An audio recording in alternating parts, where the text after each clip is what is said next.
வந்து பார்த்துருந்தா தெரியும், யாருமே வந்து அம்மா அப்பாவோட உறவு அதிகமா இல்லை சார். ஆமா சொல்லுங்க, நீங்க சொல்லுங்க. ஆக்சுவலி இவங்க சொன்ன மாதிரி நானும் வில்லேஜ்லேருந்து இங்கே வந்து படிக்கிற பொண்ணு தான். நான் வந்து இங்கே வந்து படித்தப்போ இங்கே தான் வந்து சோஷியல் மீடியா எல்லாமே எனக்கு தெரிய ஆரம்பிச்சுது. நான் 1 வீக் கழித்து வீட்டுக்கு போகும்போது எங்கள் அப்பா வந்து கவர்மெண்ட் ஜாப்ல இருக்காங்க. He is working in transport. So ஆனால் அவர் வந்து விவசாயம் சைடில் பண்ணுறாங்க.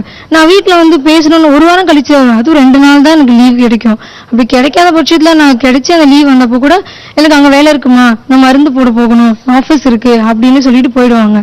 டைம் ஸ்பெண்ட் பண்ண நானாக பேசணும்னு நினச்சா அவங்களால ஸ்பெண்ட் பண்ண முடியல. சரி ஓகே, அம்மா கிட்ட ஏதாச்சும் பேசலாம்னா எனக்கு வேலை இருக்கு, கொஞ்ச நேரம் டிஸ்டர்ப் பண்ணாத, நான் பண்ணிட்டு முடிச்சுட்டு வந்து பேசுறேன். தம்பி 12th ஸ்டாண்டர்ட் படிக்கான். ஸோ அதனால அவனும் படிக்க ஆரம்பிச்சுன்னு போயிடுவாங்க. இப்படி நாங்கள் டைம் ஸ்பெண்ட் பண்ண இப்போ நினைச்சாலும் யங்ஸ்டர்ஸ் மத்தியில் நினைச்சாலும் அவங்களால டைம் ஸ்பெண்ட் பண்ண முடியல. ஸோ அதனால ஓகே, இப்படி இல்லாத போது போர் அடிக்கும் போது நாங்கள் வாட்ஸ்அப் ஃபேஸ்புக் ஏதாச்சும் போக்க தான் செய்வோம். அப்போ ஃப்ரெண்ட்ஸ் தான் வந்து கூட பேசவோ ஹெல்ப் பண்ணவோ செய்வாங்க. லைக் பேரண்ட்ஸ் வந்து எங்க கூட டைம் ஸ்பெண்ட் பண்ணாம அவங்க எங்களை சொல்றாங்க, நீங்க வந்து ஸ்பெண்ட் பண்றது இல்ல, பேசுறது இல்ல. 1 வீக் உங்களை பிரிஞ்சு நாங்க இங்க இருக்கோம் சென்னையில, ஒரு 2 நாள் தான் அவங்க கூட டைம் ஸ்பெண்ட் பண்றோம். அந்த நேரத்துல கூட அவங்க எனக்கு அங்க வேலை இருக்கு, இங்க வேலை இருக்கு, நான் வரமா அப்படின்னு சொல்லிட்டு நைட்டு தூங்கும் போது அப்பா வேலைக்கு போயிட்டு வந்து டயர்டா இருக்குன்னு தூங்கிடுவாங்க. அம்மாவும் எனக்கு நாளைக்கு பூஜை பண்ணும், அதை பண்ணும், நான் தூங்கிடுறான்னு தூங்கிடுவாங்க. அப்ப நாங்களும் அதை தான் ஃபேஸ்புக் வாட்ஸ்அப்னு டைம் அதிலேயே ஸ்பெண்ட் பண்ணிட்டு போயிடும். இதுல அவங்கள சொல்றதுல எனக்கு இது நியாயமா படல. ஓகே ஓகே ஓகே பிராக்டிகலா சொல்லிட்டு இருக்கீங்க, சொல்லுமா, நீங்க சொல்லுங்க. ஓகே, இப்போ என் வீட்ல வந்து நாங்க 3 பேர். எனக்கு அப்பா இல்ல ஆக்சுவலி. தென் எங்க அம்மா தான் ஒர்க் பண்றாங்க, வீட்டு வேலையும் பாத்துக்கிறாங்க. அண்ட் என் சிஸ்டர் வந்து லைக் அவ ஒர்க் பண்ணிட்டு இருக்கா. இப்போ எங்க வீட்ல என்ன நடக்குதுன்னா, எங்க அம்மாவால எங்க 2 பேருமே பாத்துக்க முடியல. ஆக்சுவலி நாங்க 2 பேரும் சண்டை போட்டுட்டு இருப்போம். லைக் எப்படி சொல்றது, சின்ன சின்ன சண்டை. எனக்கு இப்போ டிவிக்கு ரிமோட் வேணும்னா அவ சண்டை போடுவா, இல்ல நான் சேனல் பார்க்க மாட்டேன் அப்படின்னு சொல்லுவா, நான் இது பார்க்க மாட்டேன்னு சொல்லுவாங்க. ஸோ அம்மாவால மேனேஜ் பண்ண முடியல. அவங்களே வாண்டடா சொல்லுவாங்க, இந்த மாதிரி உனக்கு தான் செல்போன் இருக்குல்ல, நீ அதை போய் பாரு, நீயும் என் டிவிலேயே போய் இருக்க அப்படின்னு சொல்றாங்க. டின்னர் சாப்பிடும்போது கூட 3 பேராலையும் ஒன்னா இருக்க முடியல. ஏன்னா அம்மா சொல்லுவாங்க, வேணா அவ கூட இருந்தா நீ சண்டை போடுவ, நீ தனியாவே போய் உட்காரு அப்படின்பாங்க. ஸோ 3 பேரும் ஒன்னாவே இருக்கிறது இல்லை ஆக்சுவலி. இப்போ இதுதான் பேரண்ட்ஸாலே பாத்துக்க முடியல, நாங்க என்ன பண்ண முடியும்? ஸோ அதனால தனித்தனியா போய் இருக்கோம். ஓகே ஓகே, இல்ல யதார்த்தமான உண்மைகளை சொல்லிட்டு இருக்கீங்க, அதுதான் உண்மை. 3 பேர் சாப்பிடணும்னு நினைச்சா கூட 3 பேர் ஒன்னா உட்காந்து சாப்பிடறதுக்கு உண்டான ஸ்பேஸும் இல்லை, மைண்டும் இல்லை, அவ்வளவுதான் அது. ஓகே, நானும் வந்து கிராமப்புறத்துல இருந்து இங்க தங்கி படிச்சுட்டு இருக்கேன் சார். நாங்க எங்க ஊர்ல இருக்கும்போது எங்க அம்மா ஒர்க்கிங் உமன் தான். எவ்வளவு வேலை இருந்தாலும் எங்களுக்காக காலையில எழுஞ்சு இந்த அறத்தூக்கத்தோட கோலம் போடுறது, அம்மா கூட சண்டை போடுறது, காய்கறி அரிஞ்சு கொடுக்கறது, எல்லா வேலையும் நாங்க பகிர்ந்து எல்லாமே செஞ்சுட்டு இருக்கோம். அப்படி இருக்கும்போது எங்க அம்மா எவ்வளவு வேலை இருந்தாலும் நான் வீட்டுல இருக்கும்போது எனக்காக டைம் ஸ்பெண்ட் பண்ணி இது கூட போடுமா, இதை வரைஞ்சுதா, என்னுடைய டேலண்ட்டை தான் அவங்க ப்ரூவ் பண்ண பார்த்துட்டு இருப்பாங்க. ஆனா எங்க அப்பாவுமே சரி, எவ்வளவு கஷ்டம் இருந்தாலும் நான் அழுகும் போது என் கண்ணீரை தொடச்சு விட்டு அவர் மார்போட சாச்சு என்னை அணைச்சு தோல் தட்டி கொடுப்பாரு, நான் எவ்வளவு கஷ்டம் இருந்தாலும். ஆனா இப்ப நான் ஹாஸ்டல் விட்டு வீட்டுக்கு போகும்போது என் கூட டைம் ஸ்பெண்ட் பண்றதே அவங்க கஷ்டம். அவங்களுக்கு மனசுல இருக்கும், போன்ல பண்ணி பேசுவாங்க, எப்படிமா இருக்க, சரி கஷ்டப்படாத, என்னை கைட் பண்ணுவாங்க, எல்லாமே என்னை கைட் பண்ணுவாங்க. ஆனா அவர் எங்க அப்பா என்னை தோல் தட்டி கொடுக்குற அந்த அந்த அந்த ஒரு ஃபீலிங்ஸ் நான் மிஸ் பண்றேன். எங்க அப்பா அம்மாவோட என்னால டைம் ஸ்பெண்ட் பண்ணாலும் அவங்களால டைம் ஸ்பெண்ட் பண்ண முடியல. எவ்வளவு பேரண்டால நாங்க ஹாஸ்டல்ல இருந்தாலும் நாங்க வீட்டுல இருந்தாலும் எங்களுடைய பாசம் எப்பயுமே குறையாது. எங்க அம்மா அப்பா தான். நீங்க எத்தனை தடவை எங்களை ஹாஸ்டல் சேர்த்தாலும் ஃபாரின் அனுப்பினாலும் நாங்க எங்க அம்மா அப்பாவை எப்பயுமே நாங்க மிஸ் பண்ணுவோம். ஆனா எந்த ஒரு அம்மா அப்பாவாலையும் அவங்க வேலைக்கு போயிருந்தாலும் அவங்களுக்கும் பாசம் இருக்கும், அவங்களும் தான் பொண்ணு அங்க இருக்கா இங்க இருக்கான்னு பெருமையா சொல்லுவாங்களே தவிர அவங்களுக்கும் கண்டிப்பா மனசுல அந்த ஃபீலிங்ஸ் இருக்கும் சார். நாங்க ஸ்பெண்ட் பண்ண டைம் நாங்க ஸ்பெண்ட் பண்ண ரெடியா இருக்கோம், ஆனா பேரண்ட்ஸால ஸ்பெண்ட் பண்ண ரெடியா இருக்க முடியல. Okay okay. இப்போ நான் வந்து ஜாயிண்ட் ஃபேமிலி தான் சார். என்னோட ஃபேமிலியில் வந்து மொத்தம் 4 ஃபேமிலி இருக்கும், எல்லாம் ஒரே வீட்டில் தான் இருக்கும். அது வந்து நான் பிறந்ததுலேருந்து இப்போ போன ஒரு 6 மந்த்ஸ்க்கு முன்னாடி வரைக்கும் நாங்கள் எல்லாருமே பாட்டி தான் சமைப்பாங்க, நாங்கள் எல்லாரும் ஷேர் பண்ணி தான் சாப்பிடுவோம். அப்பா வந்து இன்கம் எல்லாரோட இன்கமும் ஷேர் ஆகி தான் பண்ணி சாப்பிட்டுட்டு இருந்தோம். ஒரு பேசிக்காக என்னன்னா, நான் 10th போனா நான் தான் என் வீட்டில் மொத்தம் 4 ஃபேமிலி, நான் தான் பெரிய பொண்ணு, அப்பா லவ் மேரேஜ் பண்ணிட்டாங்க. இப்போ அப்பா லவ் மேரேஜ் பண்ணதுனால எல்லாருக்கும் ஒரு என்னன்னா, அவன் லவ் மேரேஜ் பண்ணி இது பண்ணிட்டான். எங்க அம்மா வந்து ஒரு கேஸ்ட் வந்து பின்னாடி இருக்கவங்க. ஸோ எங்க அம்மா வந்து அவங்க ஒதுக்கி வச்சு பாக்குறாங்க. ஏதாவது ஒரு சின்ன விஷயம் எங்க அம்மா முன்னாடி வந்து சொல்லலாம் கூட, எங்க அம்மாக்கு ஜுவல்லரி எதுவுமே எங்க பாட்டி வீட்டுல எதுவுமே செய்யல. அவங்க வந்துட்டாங்கன்றதால அவங்க மதிப்பு கொடுக்கல. அப்படி இருக்கும்போது எங்களுக்கும் அவங்க மதிப்பு கொடுக்க மாட்டாங்க. நான் மார்க் எடுத்து நான் என் பாட்டிகிட்டே என் பெரியப்பா கிட்டே போய் பேசும்போது அது அவங்களுக்கு பெரிய விஷயமா இல்ல. இன்னைக்கு கூட நான் பேச போறேன்ட்டு காலைல சொல்லிட்டு வரேன், அது அவங்களுக்கு பெருசா இல்ல. இதே என் தங்கச்சி ஒண்ணுமே இல்லைனாலும் என் பெரியப்பா பொண்ணு ஏதாவது பண்ணா ஒரு சின்ன ஒரு மார்க் வாங்கினா கூட அதை பெருசா எடுத்து பேசுறாங்க, அந்த மதிப்பு எங்களுக்கு கொடுக்கல. அதே மாதிரி ஒரு பொறாமை, இப்ப என் பெரியப்பா வீட்டுல சித்தப்பா வீட்டுல பைக் இருக்கு, எங்க அம்மாக்கு இதே என்ன ஆயிடுச்சுன்னா அவங்க எல்லாம் என்ன பண்றாங்க, அவங்களுக்கு நமக்கு பாக்குறதுக்கு ஆள் இல்ல, நம்ம தான் வந்து படிக்கணும், நம்ம தான் செய்யணும்னு சொல்லிட்டு என் அம்மா முன்னாடி வந்து படிக்க வச்சு எல்லாம் பண்றது என்னோட அம்மா தான். அப்படி படிக்க வச்சு டைம் கொடுத்து இப்படி என்ன போன்னு சொல்லி எல்லா கிளாஸ்க்கும் அனுப்பி எல்லாத்துக்கும் பண்ணி டைம் நானே எங்க அம்மா கிட்ட பேசலான்னு போகும்போது எங்க அம்மாக்கு டைம் இல்ல. ஏன்னா என்ன படிக்க வைக்கணும்னு அவங்களும் வேலைக்கு போறாங்க, அவங்களும் இது பண்ணிட்டு இருக்காங்க. சோ இந்த ஃபேமிலிய பொறாமை எல்லாமே வரதுனாலதான் இந்த ஃபேமிலி பிரிஞ்சு போகுது. இப்போ எல்லாம் தனித்தனியா சமைக்க ஆரம்பிச்சிட்டோம், ஒரே வீட்டுல இருந்தாலும் நிறைய ப்ராப்ளம் எல்லாம் இந்த பொறாமை. எதுக்கு சார் பொறாம பண்ணும்? எல்லாம் ஒரே பிளட் ரிலேஷன் இருக்கும்போது எதுக்கு பொறாம உட்கார்ந்து பேசுறதுக்கு உண்டான சூழலை உருவாகுது காரணம் அடிப்படையில பொறாமன்னு எடுத்துக்கிறேன். ஓகேங்களா? ஓகேங்களா, இந்த பக்கம் சொல்லு. என்னை வந்து ஒரு ஆரோக்கியமான தாயா மாத்தினதும் நல்ல கல்வியை கொடுத்ததும் எனக்கு இந்த குழந்தைகள் மையம் தான். உமன்ஸ் ரைட்ஸ் எல்லாம் என்ன இது எல்லாமே சொல்லி கொடுத்தது வந்துட்டு அங்கன்வாடி மையத்தில் இருக்கிற ஆசிரியர்கள் தான். என்னோட ஹையர் ஸ்டடிஸ் எல்லாத்தையும் முடிச்சதுக்கு அப்புறமா ஒரு ஐடி கம்பெனில 2 இயர்ஸா ஒர்க் பண்ணிட்டு இருக்கேன். நான் 2 வயசுல இருந்து 5 வயசு வரை இங்கே தான் படிச்சேன். நான் இங்க நிறைய நல்ல பழக்கங்களை கத்துக்கிட்டேன். இந்த அடிப்படை எழுத்துக்கள், சில கதைகள் இதெல்லாம் தெரிஞ்சுட்டு வரதுனால எங்களுக்கு அந்த பிள்ளைங்களை ஹேண்டில் பண்றதுங்கிறது ரொம்ப ஈஸியா. இன்னைக்கு அட்வொகேட்டா இருக்கிறதுக்கு முக்கிய காரணம் வந்து என்னுடைய அங்கன்வாடி மகன்.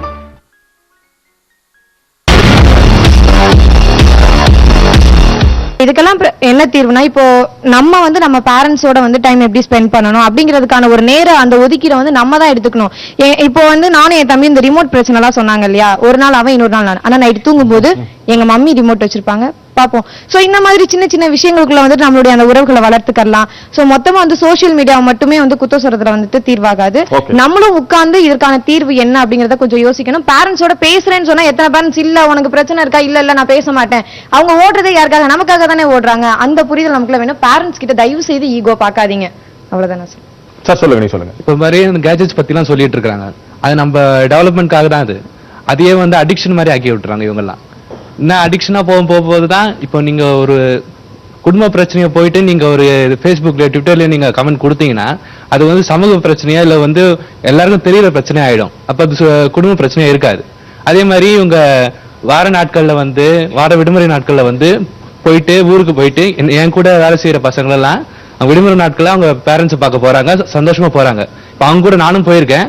போயிட்டு அவங்க வரும்போது அவங்க வீட்டுக்கு போகும்போது ஒரு திருவிழா மாதிரி பாக்குறாங்க. என் பையன் வந்துட்டான் அப்படின்னு, சரி அவரை கூப்பிடு இவரை கூப்பிடு அப்படி எல்லாம் ரெடி பண்றாங்க. இப்ப வந்து இவங்க சொல்ற மாதிரி பேரண்ட்ஸ் கிட்ட வந்து நம்ம தாராளமா பேசலாம், என்னென்ன விஷயம்ன்றத நம்ம தாராளமா பேசலாம். அதுக்கான இதுவும் இருக்குது. இவங்க அது கரெக்டா பயன்படுத்திக்கலன்றதுதான் என்னோட கருத்து. சார் சொல்லுங்க, சொல்லுங்க. இப்ப வர யூத்ஸ் எல்லாம் பாத்தீங்கன்னா நாங்க கை காட்டுறோம் தான், இவன் தான் பெஸ்ட் ஃப்ரெண்ட், அவன் தான் பெஸ்ட் ஃப்ரெண்ட் காட்டுறாங்க. ஆனா ஃபர்ஸ்ட் பெஸ்ட் ஃப்ரெண்ட் கேட்டீங்கன்னா ஃபாதர் தான். நம்ம எந்த ஒரு பிசினஸோ இல்ல நம்ம பொருள் ஆரம்பிக்கிறோமோ ஃபாதர் கிட்ட வந்து பேரண்ட்ஸ் கிட்ட யாருமே சஜஷன் கேட்கறது இல்லை. ட்விட்டர், ஃபேஸ்புக், வாட்ஸ்அப்னு பப்ளிக்கா கேட்கறாங்க. அவங்ககிட்ட சஜஷன் யாரும் கேட்கறது இல்லை. இதனாலதான் ஃபேமிலி குறைவு ஏற்படுது. இதுதான் என்னோட கருத்து. சொல்லுங்க. எங்க வீட்டுல 2 பேரும் ஒர்க் பண்றாங்க. எங்க அக்காவுக்கு எனக்கு 7 இயர்ஸ் டிஃபரன்ஸ். எப்பவுமே நாங்க ஒன்னா தான் இருந்திருக்கோம். நான் ரொம்ப சின்ன பிள்ளை, அப்பல எங்க அக்காவோட சண்டை போட்டு தான் இருந்திருக்கேன். நான் ஒரு 10th வந்தப்போ எங்க அக்கா காலேஜ் போயிட்டாங்க, ஹாஸ்டல் போயிட்டாங்க. அப்பதான் எனக்கு ஒரு ஃபேமிலியோட வேல்யூ என்னன்னு புரிய ஆரம்பிச்சது. அக்கா இல்லை அப்படின்ற ஒரு வேல்யூ புரிய ஆரம்பிச்சது. ஆனா எங்க அம்மா அப்பா வந்து எப்பவுமே டெய்லி என்ன நடந்துச்சு இது வரைக்கும் எங்க அம்மா கிட்ட சொல்லாம எதுவுமே இல்லை. என்னதான் ஃபேஸ்புக், வாட்ஸ்அப் எல்லாத்துலயும் நான் இருக்கேன். ஆனா வந்து அது எண்ட் ஆஃப் தி டே எதுனாலுமே அம்மா அப்பாட்ட சொல்லும் போது அதுல கிடைக்கிற ஒரு சந்தோஷமும் இல்ல, நீங்க உங்களுக்கு பிரச்சனைனா அம்மா அப்பாட்ட சொல்லி ஷேர் பண்ணி அவங்க என்ன சொல்றாங்கன்றது வந்து எந்த சோசியல் மீடியாலும் உங்களால பார்க்க முடியாது சார்.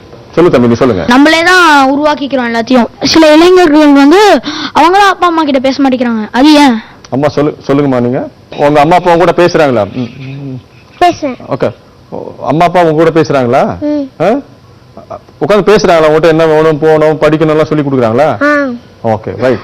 இன்றைய நிகழ்ச்சியில வந்து குடும்ப நேரம் குறைந்து போவதற்குண்டான காரணம் பெற்றோர்களா பிள்ளைகளாங்கிறத பத்தி பேசணும். நாம குடும்பங்கிறது அற்புதமான அமைப்பு. இதை சிதைப்பதற்கு பல்வேறு சூழல்களும் சிக்கல்களும் நம்ம வந்து தொடர்ச்சியா வந்துகிட்டே இருக்குது. கூட்டு குடும்பங்கள் கலைந்து அதுக்கு வந்து டெக்னாலஜி உள்ள வந்துச்சு. நம்ம பொருளாதாரத்தை நோக்கி ஓடுகின்ற வேகம் அதிகமா இருந்துச்சு. எதை தேடி ஓடுகிறோம் என்று தெரியாமல் இருக்கிற ஓட்டம் வந்து கூட்டு குடும்பத்தை சிதைத்து இன்னும் இருக்கிற குடும்பத்துக்குள்ள நம்ம ஒழுங்கா பேசிக்கிறோமா, கலந்து பேசிக்கிறோமா, ஒரு ஆரோக்கியமான ஒரு குடும்பத்தை வளர்த்துக்கிறோமாங்கிற ஒரு கேள்விகள்லாம் நம்ம முன்னாடி வந்துச்சு. இது இவ்வாறு தொடர்ந்து கொண்டே இருக்க போகுதா? இதான் நிதர்சனமான உண்மை. இதை தீர்ப்பதற்கு என்னென்ன வழிகள் எல்லாம் இருக்கிறது?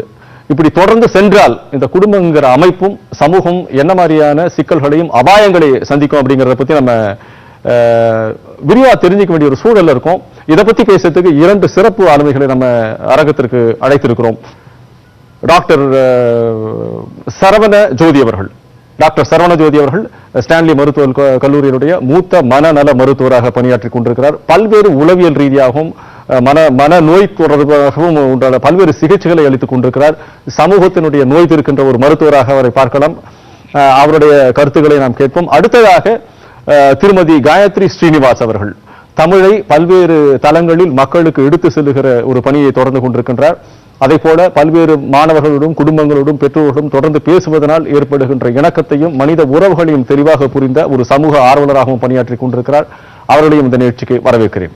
முதலாவதாக தன்னுடைய கருத்துக்களை திருமதி காயத்ரி ஸ்ரீனிவாஸ் அவர்களை எடுத்து சொல்ல கேட்டுக்கொள்கிறேன்.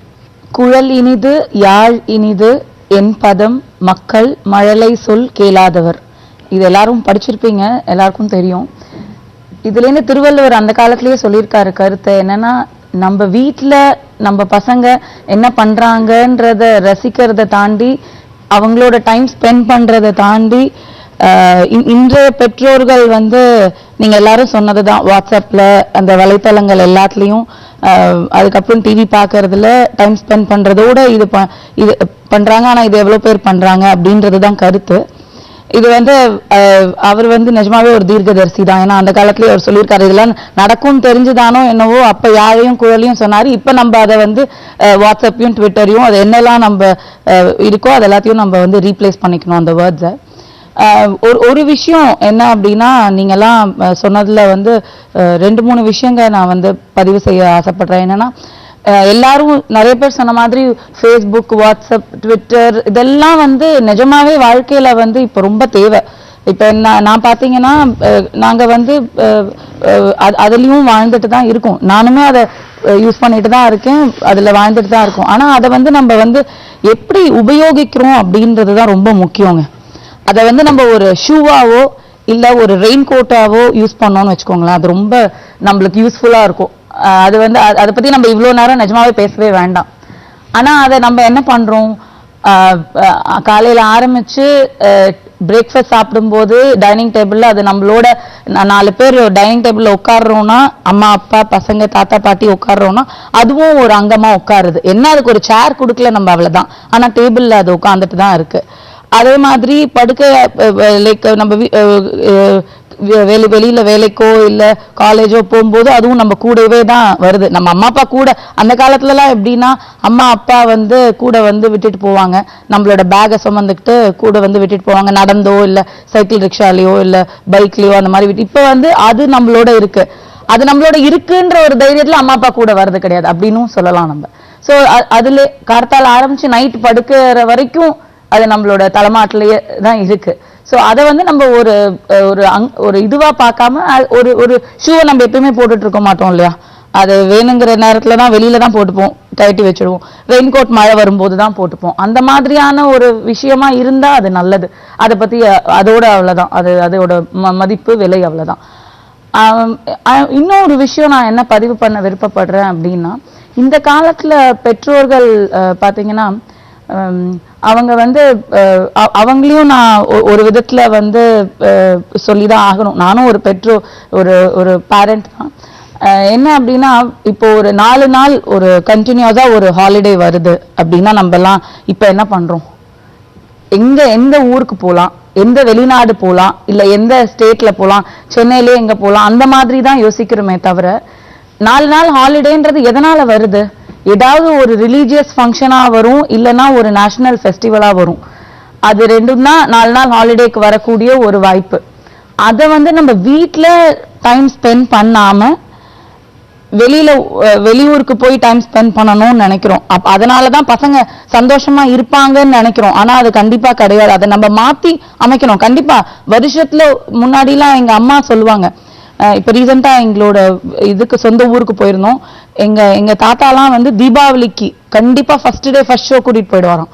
அதோட அடுத்த தீபாவளி தான் அந்த கூட்டிட்டு போவாராம் அந்த படத்துக்கு. ஆனா இப்ப அதே மாதிரிதான் வெளியூரும் குற்றாலத்துக்கு வந்து எல்லாரையும் பஸ் ஏத்தி வந்துதான் ஆகணும்னு அந்த குற்றால அருவியில குளிக்க வச்சிருவாராம் எங்க தாத்தா.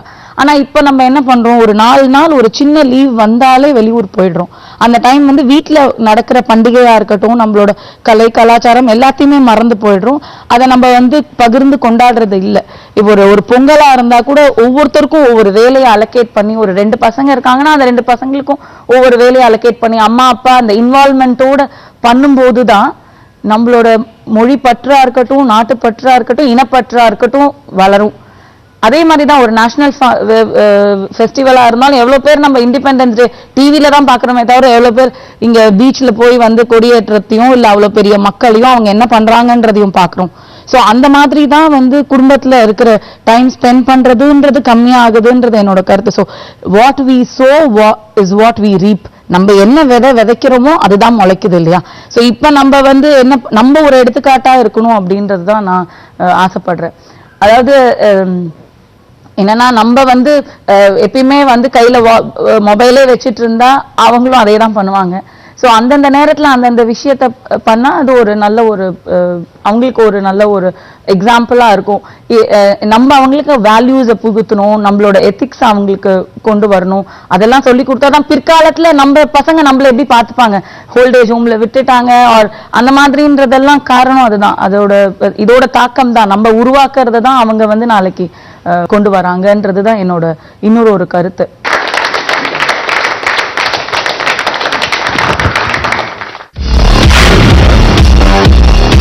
குழந்தைக்கு கட்டாயம் தேவைப்படுற முன்பருவ கல்விய நம்ம அங்கன்வாடி மையங்கள்ல விளையாட்டாவும் செயல் விளக்கமாவும் அறிவு தூண்டக்கூடிய வகையிலயும் சொல்லி தராங்க. அதோட முட்டை, கொண்டக்கடலை, பாசிப்பயிறு, உருளைக்கிழங்குன்னு சத்தான உணவுகளும் தராங்க. அத்தனையும் செலவில்லாமலா? ஆமாக்கா, நாளைக்கு என் மகனையும் அங்கன்வாடி மையத்துக்கு கூட்டிட்டு வந்துடுறேன்.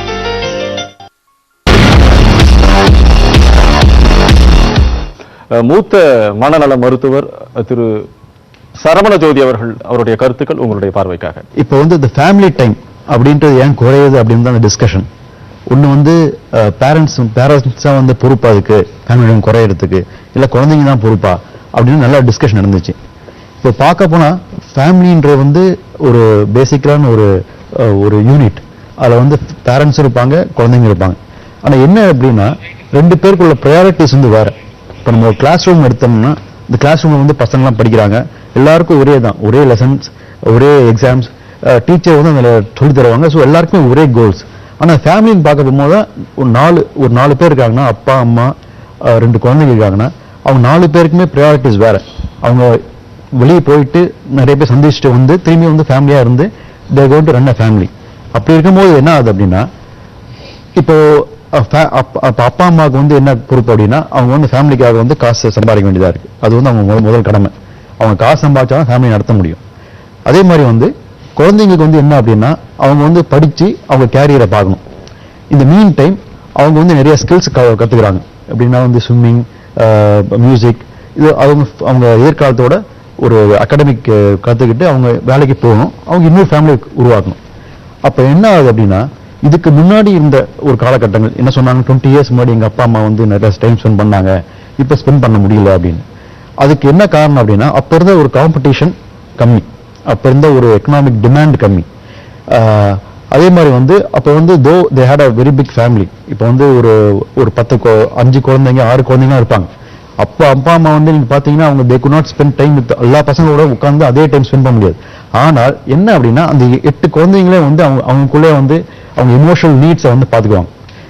ஒரு ஃபேமிலி என்ன ஆகுது அப்படின்னா, எமோஷனல் ஒரு பர்சனாலிட்டி டெவலப் ஆகுது. ஒரு பையன் வந்து படிச்சு உலகத்தை புரிஞ்சுக்கிட்டு அவன் எமோஷனலா டெவலப் ஆகி அவன் பெரியவன் ஆகணும்.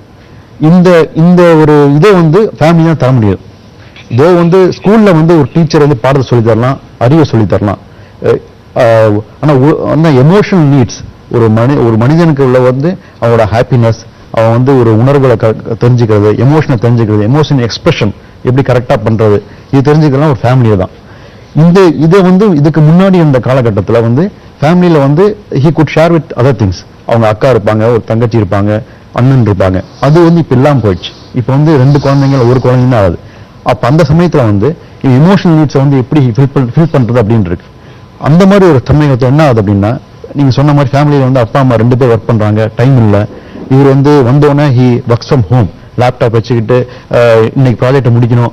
அம்மா வந்தோடனே ஃபேமிலி குக் பண்ணிட்டு அவங்க ப்ராஜெக்ட் ஒர்க் பண்றாங்க. அப்போ குழந்தை என்ன பண்ணணும்? குழந்தைக்கு வந்து எமோஷனல் நீட்ஸ் இருக்கும் போது he is got a very good source என்னன்னா வாட்ஸ்அப், ஃபேஸ்புக். இது அப்போ என்ன பண்றாங்க, இவனோட எமோஷனல் நீட்ஸ்க்காக he starts looking at different avenues. யார் இவன் பீர் ப்ரெஷர், இவன் ஃப்ரெண்ட்ஸோட பேசுறான், இவன் ஃப்ரெண்ட்ஸோட பேசிட்டு அவங்க ஷேர் பண்றாங்க. அப்போ இன்னொரு விஷயம் என்ன தெரியுது அப்படின்னா, இப்போ இந்த சொசைட்டி வந்து இப்போ இருக்க கரண்ட் சொசைட்டி வந்து achievement oriented society, not happiness. யாருக்கு வந்து ஹாப்பினஸ் அப்படின்றது வந்து யாருக்கும் வந்து பெருசா இல்லை, அச்சீவ்மெண்ட். அப்போ என்ன பண்றாங்கன்னா, இன்னைக்கே நான் வந்து இன்னைக்கு என்ன அச்சீவ் பண்ணேன் அப்படின்றது இன்னைக்கே அப்டேட் பண்றேன் வாட்ஸ்அப்ல இன்னொருத்தன் பார்க்கறான், பார்த்துட்டு ஐயோ அவன் அதை பண்ணிட்டானா, அடுத்து நான் என்ன பண்ணணும் அப்படின்னு இன்னும் பண்றான். உதாரணத்துக்கு நான் ஒரு டிராவல் பண்ணியிருந்த ஒரு இடத்துல அங்கே போயிட்டு ஒரு ஹைவே ஹோட்டலில் சாப்பிடும் போது என் பக்கத்தில் ரெண்டு யங்ஸ்டர்ஸ் வந்து உட்காந்துருந்தாங்க. நான் என் ஃப்ரெண்ட் சாப்பிட்டுட்டு இருந்தோம், அவர் சாப்பிட்டுட்டு இருந்தாங்க. சாப்பிட்டுட்டு இருக்கும்போது அவங்க என்ன சொன்னாங்க, என்ன அவங்க டிஸ்கஷன் என்ன தெரிஞ்சிச்சு அப்படின்னா, தேர் போஸ்டட் டு அவங்க வந்து சேல்ஸ்ல இருக்காங்க. அவங்க என்னன்னா, அவங்க பாஸ் வந்து அவர் பிடிக்காம உடனே எடுத்து அவரை வந்து நீ போயிட்டு அந்த விழுப்புரம் பக்கத்தில் போயிட்டு அந்த ஃபேக்டரியில் போய் சேல்ஸ் பண்ணிட்டு வா அப்படின்ட்டு அவரை ஃபோர்ஸ் பண்ணி அனுப்பிச்சுட்டாங்க. இவங்க 2 பேரும் அவங்க உட்காந்துக்கிட்டு ஒன்று பண்ணுவோம்ப்பா அப்படின்ட்டு சிக்கன் ஆர்டர் பண்ணி அதை உடனே செல்ஃபி எடுத்து வாட்ஸ்அப் போட்டு அனுப்புறாங்க. அனுப்பிச்சு என்ன பண்றாங்கன்னா, எல்லாரும் பார்த்து வைத்து வச்சு போட்டோம் அப்படின்ட்டு. So this is become a competition.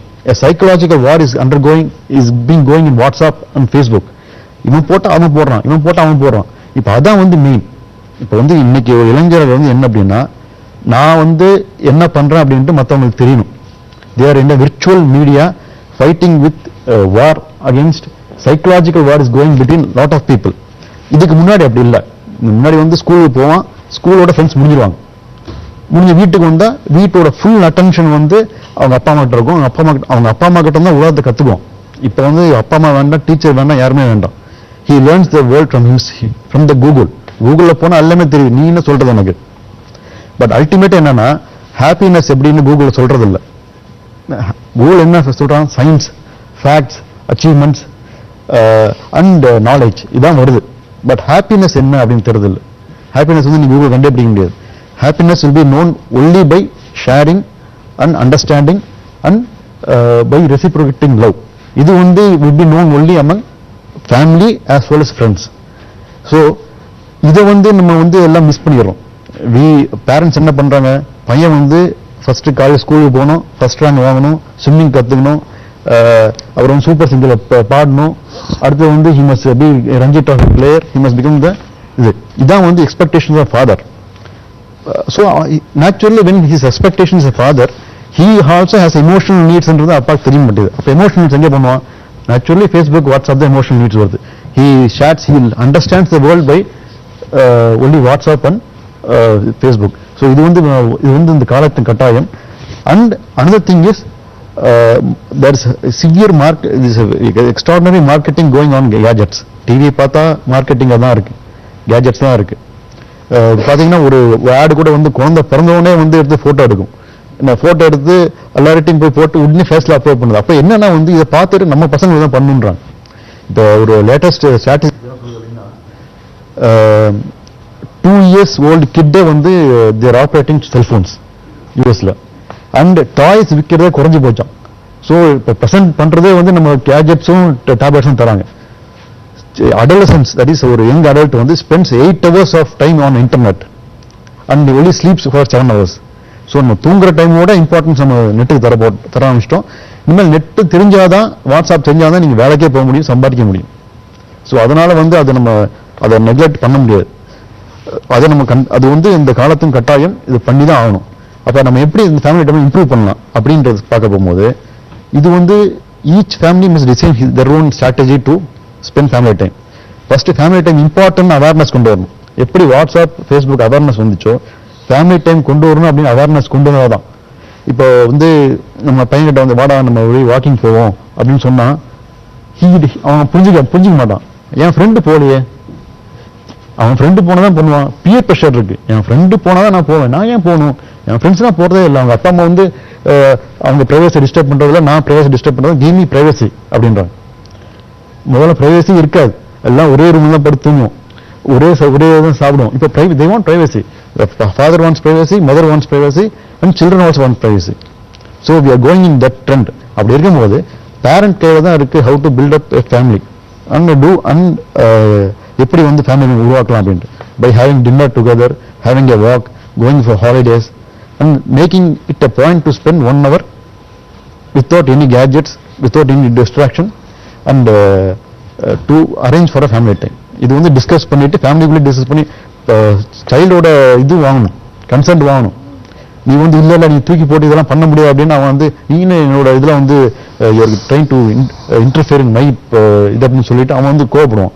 So இது உட்காந்து பேசி நாம என்ன பண்ணலாம், how to develop our family time, இதனால இம்பார்ட்டன்ஸ் என்ன அப்படின்னு தெரிஞ்சுட்டு நாம தான் முடிவு பண்ணணும். ஃபேமிலியாவே முடிவு பண்ணி தவிர யார் தப்பு யார் கரெக்ட்னு சொல்ல முடியாது. 2 பேர் மேல கரெக்ட் தான் இருக்கு, 2 பேர் மேல தப்பு தான் இருக்கு.